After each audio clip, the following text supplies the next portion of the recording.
and welcome to Session 1 of The Lost Ship using the Shiver system. These videos will take the form of campaign diaries. Rather than upload unedited actual play sessions, we're going to focus on the best RP moments, the GMing lessons, and hopefully, by the end of the series, you'll have both enjoyed a cool story and learned some best practices for running this system. Or learn techniques based in the Shiver system that can be stolen for whatever game you are running. The Lost Ship is the first official adventure in the Cursed Library sourcebook for Shiver. It follows themes of isolation, body horror, and survival in frozen climates. If any of these topics scare you, well, good.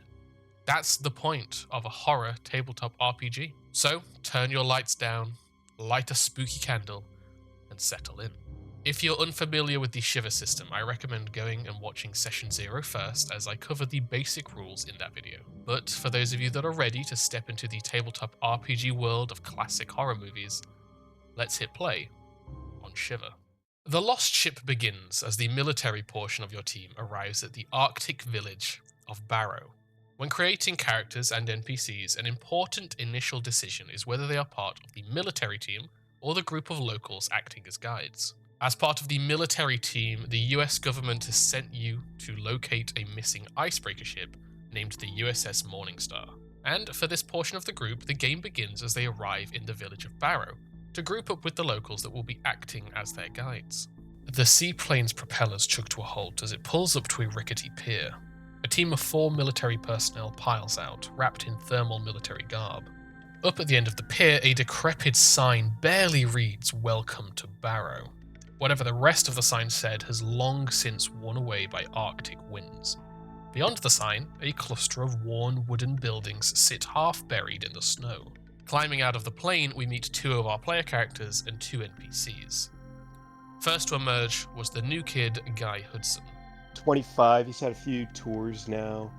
You can see that in his eyes. Yeah, but the thing is, every single one, all of his unit dies somehow, like Final Destination shit. But he's the one who miraculously survives. So it's kind of when he sees a fellow ally die, it kind of does something to him, and he feels very determined in wanting to protect. He's got his army fatigues, cold weather gear, obviously, pistol strapped to his hip. Next out of the plane was the team's PR guy, Maxwell O'Brien. Early 30s, Maxwell O'Brien. Got a background in law, but turned out differently along the way, and is now part of this military expedition as something of a PR guy, public relations, and other such social things, keeping things on the down low with the locals and such. Not really prepared especially well for the weather, sitting around in not a fancy suit, it's kind of a cheap suit, and you can tell, but you can also tell that he tried a lot to make it look better than it is. Alongside these 2 characters, the military team was rounded out by 2 NPCs. Captain Miles is the man in charge of this mission, an older individual, very serious, and very firmly stood in logic and reality. Charlie McManor is the group's tech support. He's excitable, overeager, and here to get them through any technology-related blockades they might run into. Barrow was dark and empty of life. It was the time of year in the Arctic where the sun never rises, and as the squad moved hastily through the wooden buildings, it wasn't long before they noticed the sole sign of life here, a dimly lit pub named the White Bear. Captain Miles stopped the group before they entered with a brief update. Gentlemen, I believe we're supposed to be meeting our guide here, as well as the individual with the boat we'll be using to search the area. I have a feeling they're not going to be particularly fond of us being here, since this is a very isolated place. They don't have many strangers visiting them, so best behaviour. And then he gestures for you to enter. Our survivors entered the pub to find ragtag groups of locals sipping warming drinks. They were met with glares and murmured conversation, and as Captain Miles approached the barkeep to inquire about their guides, Maxwell noticed 2 men stand up and exit. This wasn't particularly strange, aside from the fact that he clocked them as military men, unaffiliated military men. Maxwell felt a bit uneasy at this development, so pointed them out to Guy. See those guys that left? Didn't they look military to you? Middle of nowhere, it's a good place to disappear. Wouldn't surprise me if there were a few of my ilk down here trying to hide. You mean AWOLs? Either that or just retired. Who knows?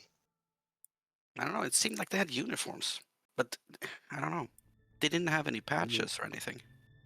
I mean, I gotta keep this. I paid for this. They didn't requisition this. I paid for this, so maybe they paid for theirs. We see. Do you usually remove all tags and such? Any identifications? Don't know. I'll know when I retire. See? Well, I guess that explains that. Waiting for the arrival of these US soldiers was the character Kate Austin and the NPC Marie Jones. Kate was the local doctor, and as someone with access to a boat, she'd be ferrying the group out to sea. Kate is a local. She moved to Barrow about 6 or 7 years ago.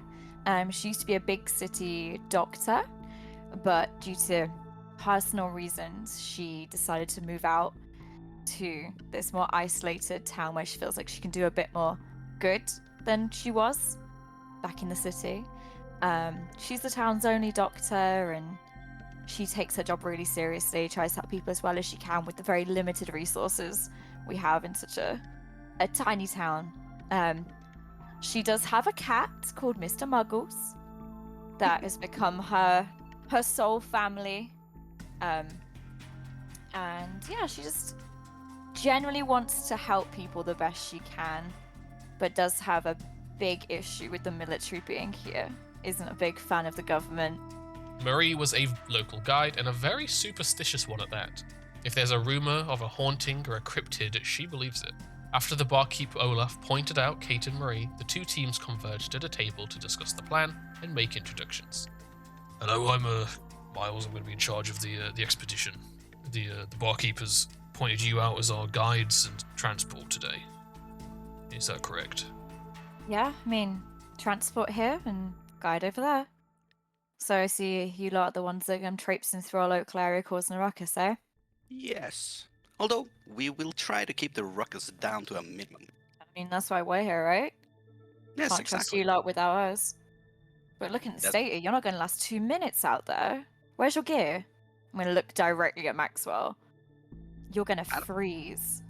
Really? It didn't feel that bad from the plane to here. From the plane to here, yeah, but what about when we're out on the open sea? Yes. Ocean winds ain't a joke. And I want to like shout at Olaf. Wait, could we get a few rounds of coffee to warm these poor guys up? Yeah, no worries, mate. I'll have them over. Cheers, thanks. But yeah, you seriously need to gear your guys up better. Gonna look at Captain. So, what's the plan? What we involved in? Yeah, Captain will speak up. Well, there's a large icebreaker ship called the USS Morningstar that has gone missing, and we are here to find the ship and make sure the personnel on board are okay. Get them back to civilized locations. Now, speaking of, we were hoping you could provide any rumors, or has anything weird been going on out here? Have you seen anything, heard anything? In order to give the group a good initial heading, there are a few different options for pulling their attention north. All of these are local gossip and include options such as the disappearance of fish in the northern waters, a bear attack caused by it fleeing from the north, and an old man seeing something in the waters. I opted to use the third option as I had plans to integrate this directly into the story in a way that would throw the players off the scent of the true story. So Marie directed the soldiers to go speak to an older man huddled by the open hearth. Maxwell and Guy approached and began talking to the old man, but he was very closed off. Luckily, Maxwell is a pro at talking to people and soon persuaded the man to tell his tale. When calling for this skill check, I asked for a heart check, as that is the stat that is related to charisma and talking. However, when Max rolled, he actually failed this check, only rolling 1 success, and no heart symbols, when he needed 2. However, there's a really cool little quirk of this rolling system. Since you're rolling different skills as part of other skill checks, you can have a really fun moment where you might fail to hit your target, but get a bunch of other skill symbols show up. In Maxwell's roll, he got no heart symbols, but he did get 2 grit and a success on the talent die. That allowed me to present another option for success. I told Maxwell if he can describe a way in which that grit could be used in place of heart, then he could still succeed. Maxwell's player described how he leaned in close and explained how they really needed this information, and if he doesn't tell Maxwell willingly, the rougher soldiers might need to force it out of him. And that was good enough for me to give him the success. The old man shared his story. I went up north to see what the fuss was about. People got to make a living up here, and we can't do that with no disruptions or anything. It was quiet around there, too quiet. Just the moans of the ice shifted and the winds whispering. A few hours out, I get a ping on the sonar. Something big headed for the boat. I thought it was a whale. I shone my torch over the side to get a look at it. It wasn't a fucking whale. Something huge, this black shape, loomed under the surface. And before I could get a good look at it, he slammed into the boat with some fierce and it knocked me down, and I hit my head and passed out. When I woke up, it was gone. Boat is sure messed up though. I ain't going out there again. No way. Said it was to the north? Yeah. And you're sure it wasn't a whale? I mean, It was how way common bigger are than a whales whale. around here? Okay. There are plenty of whales, but nothing like that. See. They brought this information back to the captain, who immediately disregarded it as a senile old man getting spooked by a whale. This comment annoyed Kate, and began what would become an ongoing feud between the two of them. Well, I mean, if you asked for a story, he's told you a story. Trust him, don't trust him. It's the only lead you've got, right? Well, we were hoping you guys would have some leads as our local guides. I make it my business to not know your business, so an icebreaker ship in our area, not my area of expertise, especially not when it goes missing. Look, I'm just here to make sure none of you get killed, and whatever's gone on that ship, that those people are safe. So I don't think I'm really going to be any help with direction. Just point me where to go and I'll go with you. But I think he's given you some intel. Might as well start there. Unless you want to question the whole damn town, but not a lot of them want to talk to you, I reckon. Very well. Let's get started. We ain't got long to sit around here. You're not going to let your boys warm up first? I'm going to slide the 2 mugs of coffee towards the other 2. Thanks. Make a heart check. Oh, yeah. Please, Captain, show us some heart. I need me coffee. A failure with a strange symbol. That meant the doom clock was beginning to tick up. Whenever players roll a check that results in a failure, if that roll included a strange symbol, the doom clock would tick up by 1 minute per strange. And Guy has a flaw that doubles his strange when adding it to the doom clock. And I wonder why everyone always dies on his missions. At 15, 30, 45, and 60 minutes on the doom clock, something terrible happens in order to progress the story forward. There's only one way to reduce the doom clock, and that is rolling double luck on a skill check. Choosing your events for the doom clock is important. You don't want anything too harsh early on, and the later ones need to feel really bad. However, I also recommend keeping them loose enough that you can improv new ones if it happens at a time when something different than what you planned would be really juicy. The captain had no time to waste on comforts right now, not when the lives of those on the Icebreaker was at stake. He ordered his men to ignore the drinks and gear up. As the now fully formed team exited the White Bear, they heard a scream from the dark of the outside and rushed out. A man sprinted through the town towards the pub, being chased by an injured polar bear. We began a combat scene. I always like to prepare a tutorial combat when trying a new system, especially when the system can kill players really quickly and easily. Luckily for me, this adventure presents this fight as exactly that. The combats use a fluid initiative where everyone is either fast, normal, or slow. Everyone in those groups is grouped up and can just call out that they're taking their turn. But all the fast creatures must go before all the normals can, and all the normals must go before the slows can. As for the monsters, they are also in these groups, but the GM interjects with them when they feel the moment is right. I would like to say this combat style, which is kind of tactical, but kind of not, and most importantly gives the characters a real shot at victory, does remove a certain element of fear.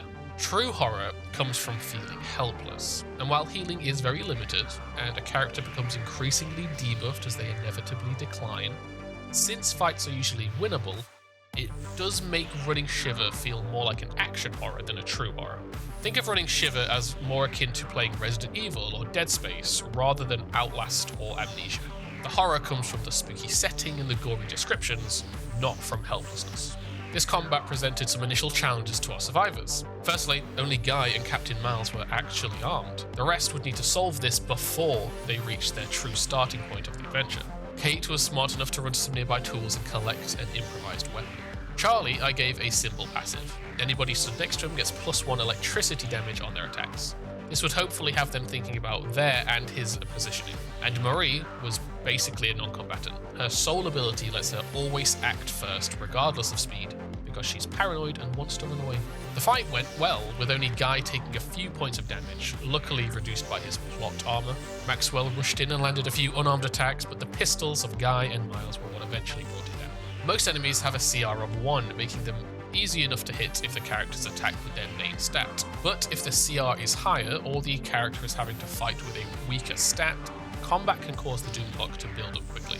Guy, despite the damage, rolled really well, even critting, which requires you to succeed a check by 2 more than the target.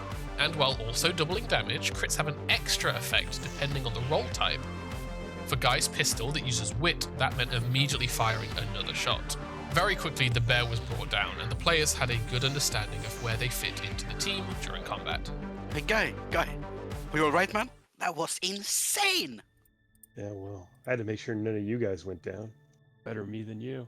Did you see me dodge that swipe, though? You know, I did a little bit of boxing. Yeah, I couldn't tell from your getup, but I guess you got some hands. Yeah, I don't know. Just something just came over me. I don't know. Maybe this military gig really is for me. Charlie pushes between you and yeah, but did you see the little device I put on the gun? That helped, Nah, right? I didn't see anything. Sorry, man. Oh, I mean, But I'm sure it was helpful. I'm sure it was great. You ran, but you came back, so that I'm proud of you. I mean, I was just yeah, okay. Yeah, I mean, it's good. You didn't abandon your comrades. That's 101, right? Kate rushed over to Guy and healed him, something she can do once per Doom Quarter. Might as well burn those abilities before the clock ticks up. Once he was patched up, they checked on the bear, seeing that it was heavily injured from something large, too large to even be another polar bear. Captain Miles hurried people on, eager to get out to sea and begin their search. His heartlessness caused another spat between him and Kate. It was clearly another bear. Can we just get on the boat and start heading north? Yeah. I would like to remind you whose boat we're getting on, Captain, and I would appreciate some respect. We are paying a lot of money for your services today.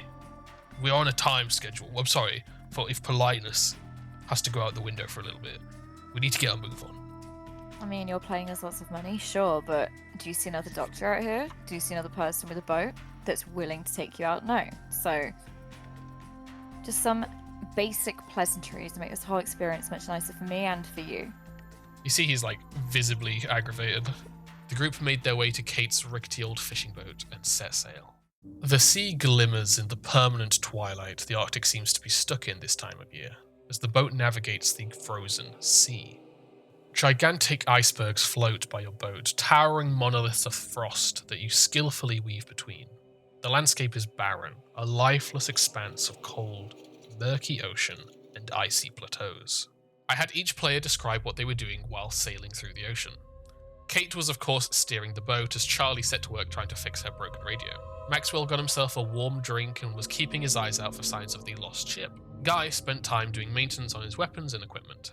After a long time, everybody was startled by the sound of the radio sparking to life. It started to crackle, making these strange noises, and while at first they couldn't make out the words, they could tell there was a voice in there somewhere. After a successful smarts check, Kate successfully tuned the radio and the voice became clearer.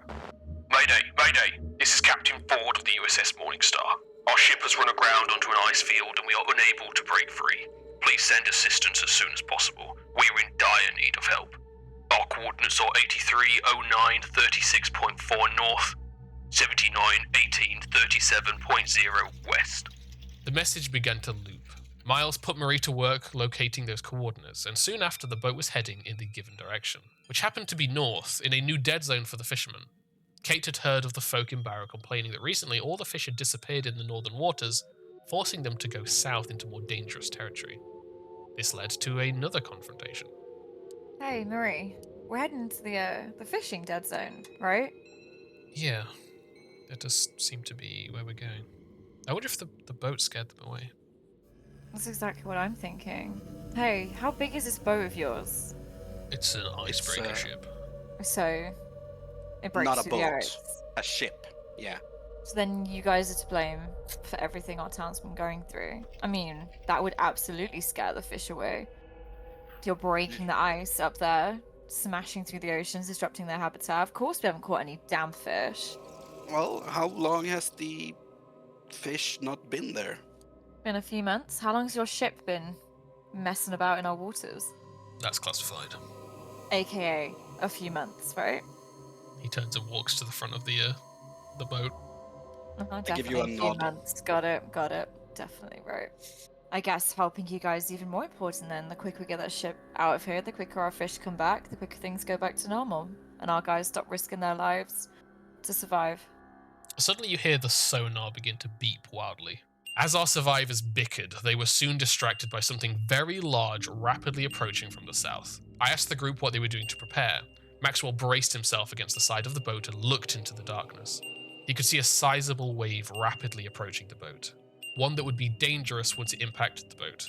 Kate successfully steered the boat at an angle that would reduce the impact as best she could, while Guy held on. Moments later, the shape passed underneath the boat at remarkable speed, and the wave smashed into the vessel. Everybody aside from Marie held on tight, but she was knocked off her feet, impacted the ground hard, knocking her out cold. With no time to react or piece together what had happened, the survivors heard the familiar sound of helicopter blades. It was heavily obscured by the snow, but Guy successfully made out Russian iconography on the side. As soon as it appeared, the helicopter disappeared in the same direction as the mysterious aquatic shape. This extra helicopter detail is not part of the original adventure and is something that I added both to throw the players off the scent of the true story, but it's also related to one of the players' secret personal objectives. The immediate priority was helping Marie, so Kate handed the wheel over to Guy while she checked up on her unconscious friend. There was a tense moment where Guy was about to add 4 strange to the Doom Clock, but luckily he has an ability called Deus Ex Machina which lets him do a reroll once per Doom Quarter. So he had a Final Destination style vision of himself smashing the boat into an iceberg and killing everybody before safely traversing the waters. As the tense situation calmed down, another fight broke out between the military team and the locals. Did anyone see what that thing was? I was too busy looking at Marie. That was way bigger than a seal. A whale, maybe? I'm starting to believe the guy. The old guy. It was quite clearly a fucking Russian submarine. They're trying to get to our icebreaker before we are. We need to move quicker. This is important, restricted research that we need to make sure we keep out of their hands. There's no need to make Yeah. fanciful Was tales. not in the brief. Briefs change. I'm pretty sure Right. your brief didn't say anything about sacrificing people that volunteered to help, right? Look at Marie. You're lucky that she didn't go overboard. If it wasn't for your men here, then she would have gone absolutely over. So well done, kid. I'm gonna talk to Charlie because he saved her. But I think I'm gonna point and like jab a finger at Captain Miles. I think you need to take a serious look at how much danger you're putting everyone in. We'll get what you want, we'll get what you need, but not risking anyone's life. He glares at you. I want to step in. Kate, you make a good argument. You make a good point. And I'm sure Captain Miles had thought of this. Sometimes in military operations, there are things that are need to know. And it wasn't need to know until now. Isn't that correct, Captain? It was always going to be a rescue operation. It is still a rescue operation. We've got to get those men from that boat. But Yeah. apparently we are not the only people here, and we need to be aware. We need to be prepared. We don't want to arrive there and have a full-on Russian military team waiting for us. I'm not trying to put people in danger. I'm trying to make sure we can save our men in a timely manner and get them out of there. And I appreciate that, but a rescue mission should not involve adding more people to the rescue order. There's no point damaging our team and us getting hurt on the way. If you all do your jobs, then there will not be any danger to us. It's our If you jobs. do your job, we will all get on a lot better. It's not my job to make sure we get on better. Please just get us to the ship. He turns and storms off back to the front, like staring into the darkness as though he Is trying to see what's out there. Should turn this damn boat around. Don't think that would be a good idea. Guy, ever the loyal soldier, went to speak quietly to his captain. Sir, have the parameters changed? Nothing about Ruskies in the brief. No, it wasn't. We're still here to save the people who are on that boat, but make sure they don't get anything. So, it's still a rescue op, not a flash and burn? I think we'd rather nothing get off that boat than risk it. Rescue who we can, then sink it. Understood. I'll talk to Charlie about getting some charges. He's got them, right? If he doesn't, there'll likely be some on the boat. But keep it quiet. Locals are acting up a bit. Don't blame him. Near death, death by polar bear, death by iceberg, does something to somebody, you know? Yeah, they're the ones who fucking chose to move here. Through that. Soon after, the group arrived at their destination. As your boat rounds an iceberg, you finally see the USS Morningstar.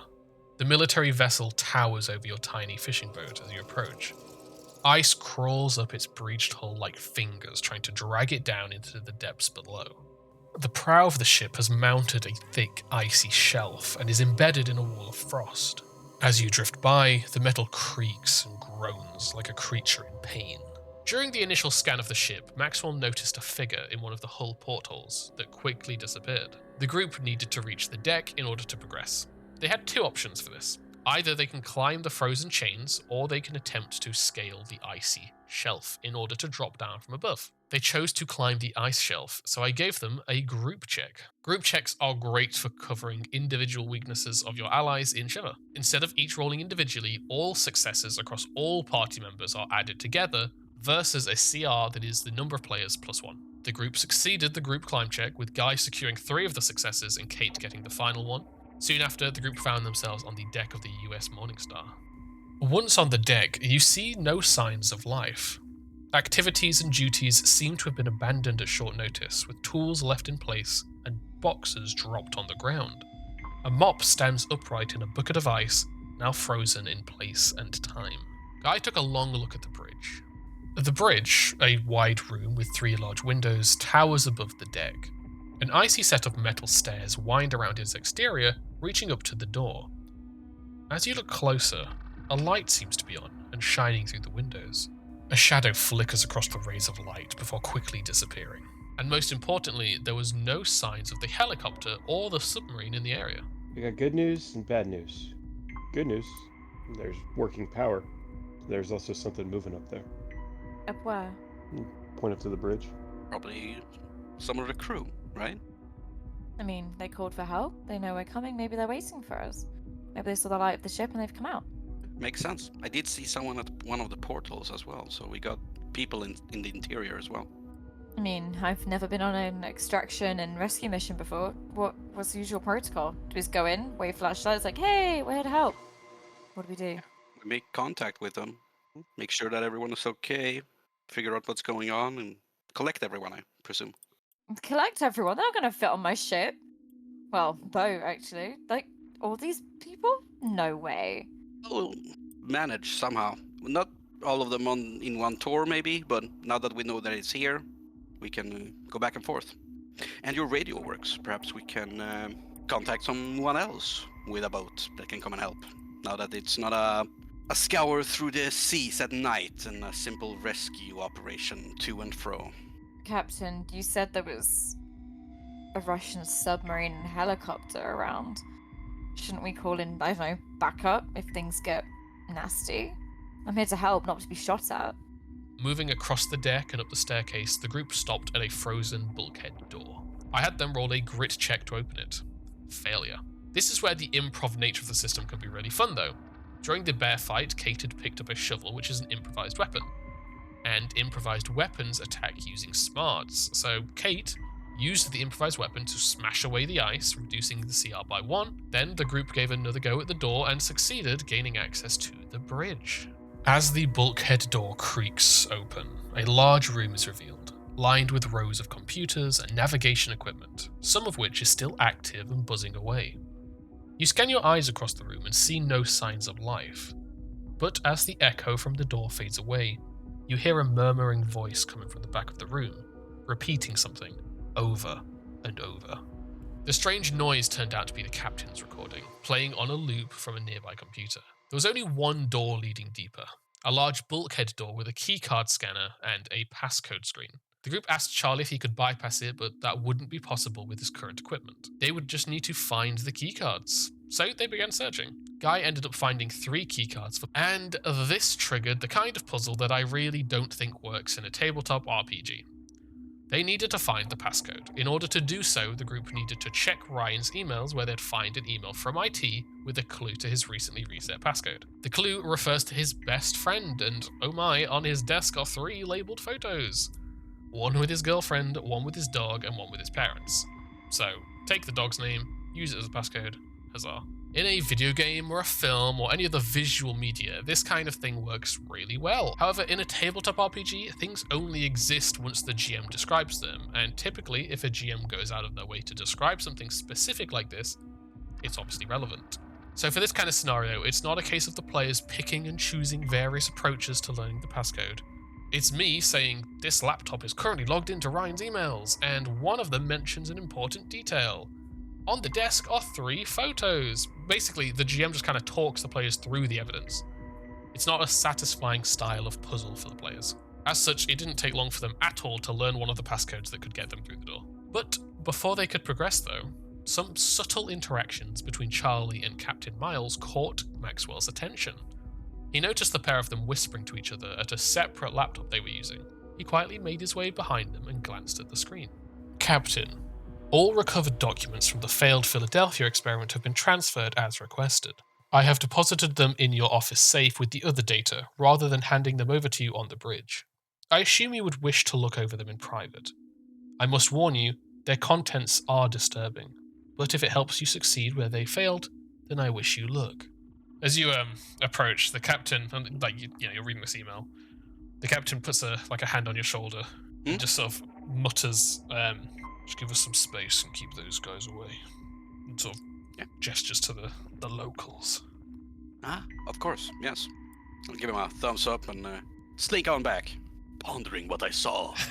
Right. As Maxwell returned to the group, I decided it was time to up the horror. Our survivors heard rustling on the far side of the room, and looking over, they could see a pile of papers twitching. Maxwell volunteered to investigate and cautiously approached.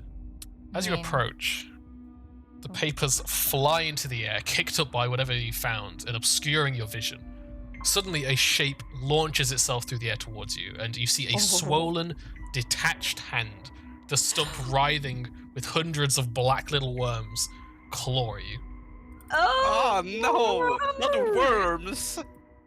The severed hand was a fast creature, meaning it acted first and slashed Maxwell, causing him to start bleeding due to the sharp damage, before scurrying towards Guy and Kate.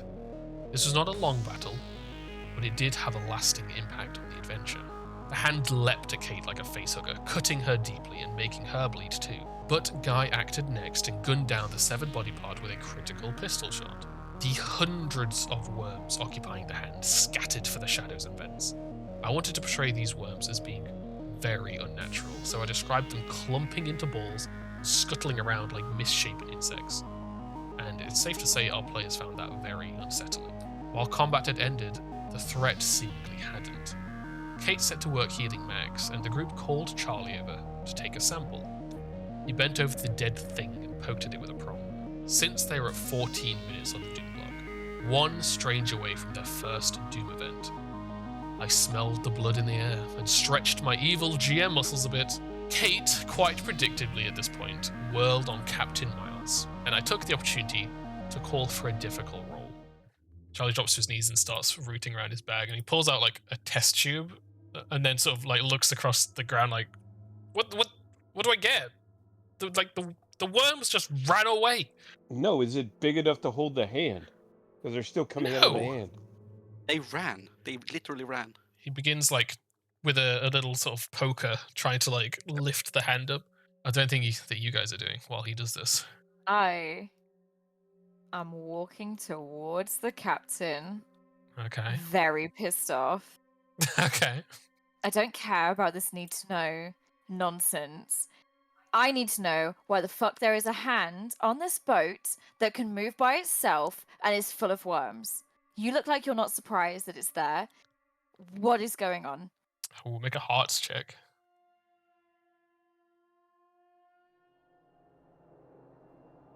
Perfect. Initially, the first Doom event I had planned was for the power to go out, but I had just been presented a much better option, and you can bet your ass I was going to take it. You hear a gagging and turn slowly as you see Charlie's manically clawing at his mouth and throat. Oh no. Then he sort of retches and a bunch of bile comes up. There's one in my mouth. Help! It's in me! Help me! As Charlie had begun checking on the dead hands, a cluster of worms had rushed out of the corpse, up his body, and forced themselves into his mouth and down his throat. Kate rushed over and desperately tried to remove the worms, but there wasn't much she could do. Charlie was fully panicking. Kate saw a long, dark bulge form along Charlie's neck, like a black vein. Clearly, something was making itself at home in his body. She poked delicately at the bulge, and it writhed against her touch. I actually had her roll a strange check here to keep her fear in control, which she did. Meanwhile, Max spoke with Captain Miles, who, as a firm non-believer in anything supernatural, was having an internal battle over comprehending what he'd just seen. Captain, speak plainly, please. Were you aware of this? He pulls his eyes away from Charlie and looks at you. You've never done missions before, but you're a diligent guy. You've looked up on him. You know he has a reputation for being very adamant that like weird, like supernatural shit is not real, does not exist. And you can see that side of his brain is fighting with what he just saw. I was just told. I don't think he knew. No, you don't think he knew. And as he starts talking, he says, I was just told it was a search and rescue. I know Philadelphia was not researching this. We need to get below. Yeah, we do. I'll try and keep Kate off your back. But she's quite a tough one. We can't let her get in the way. This is too important. Absolutely. And I'll give a nod and I'll head on over to you guys to pretend to assist. Wow, you bitch. After some calming words and some lies about his chances, the group managed to calm Charlie down. But they had taken long enough that the captain now demanded they get moving. You have the passcode, right? We need to move below. I am gonna walk back over. Kate. And I'll put my hand on your shoulder. Take it easy on, all right? Look at his eyes. Look at his eyes. He did not know. Do you understand? He did not understand the situation. He was not briefed. There's no use in creating tension in the group right now. I'm not trying to create tension. I mean, Charlie's clearly not okay. I'm just saying what can we do? We need to get further in and understand what this is. No, you need to cannot get away, get him sort medical this. help. Exactly. You think regular medical attention is going to assist him in any way? I think some medical attention is going to assist him in a better way than dragging him further down. What about all the people here on the ship? I mean, I'm just one person. If everyone needs help, we found them. We can send a distress. But right now, my concern is him. But our concern is everyone. Right now, we're not in the position to help everyone. There isn't even an everyone here. It's just us. And right now, I can save the person that's in front of me. Oh, he kept back here. As that conversation continued, Guy was still stood with Charlie. Marie, who had been pretty quiet so far, caught his eye. She looked truly terrified. However, she built up the courage to approach Guy and whispered into his ear. She comes up and, like, very subtly, very quietly, while staring horrified at Charlie, just says into your ear, "You should shoot him. He's not well. Please. I don't want to be around him. Not while I saw it go into his mouth. Please. You should shoot him."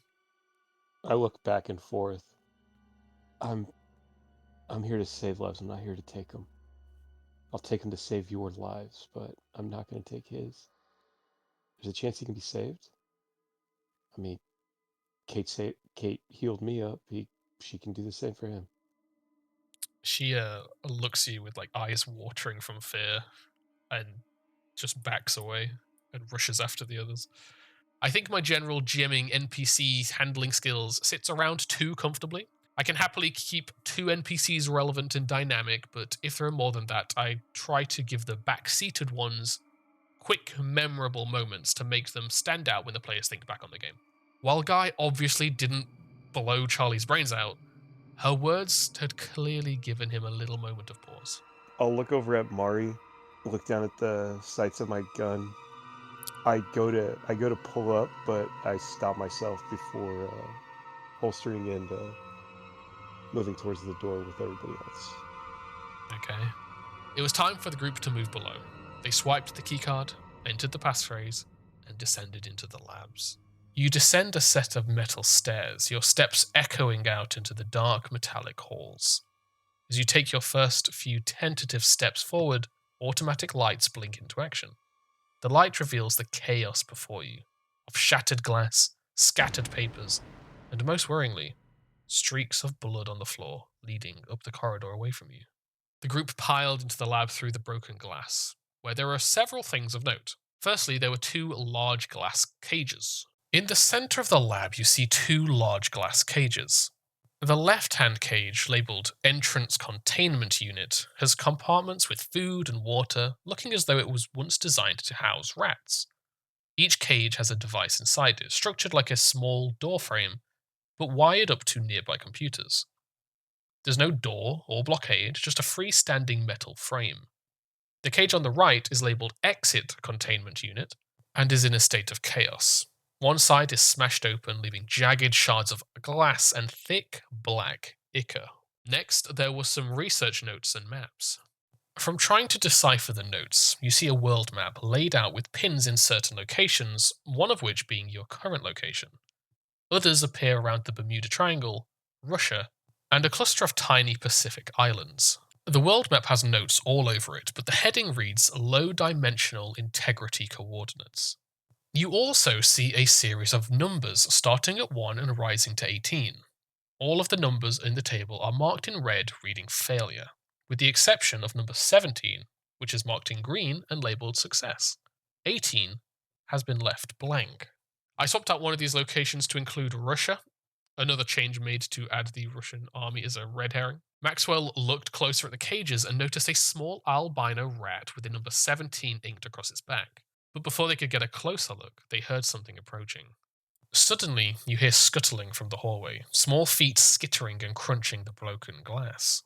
A rat appears from around the corner, or something that looks like a rat. It's as large as a small dog, and its eyes are bulged and black as pitch. As it opens its mouth, it reveals jagged, sharp teeth and a mouthful of writhing black tentacles. The sound of more scuttling feet surround you. From the walls and ceiling, more rat creatures emerge and encircle you. As our survivors prepared for an onslaught of infected rats, we ended the session here. I think that this first session was very successful. It was a slow build, but that's just because the players were having fun RPing, which is never going to be a bad thing. I think I successfully built the horror through body horror and creepiness, since, as I mentioned earlier, the character's combat proficiency prevents that hopeless threat of death style horror. The players seem to have a blast and seem really excited for next session, as am I. I think based on the progress of the Doom Clock, I'm going to opt for having 1 Doom Clock across the adventure instead of having 1 per session. I hope you guys enjoyed the first campaign diary for Shiver. If you did, then leave a like and subscribe if you want to stay up to date with the videos, and share this with your Shiver group. You can find my usual links in the description for Discord and Blue Sky and whatever. But that is it for today. I'll see you soon. Bye-bye.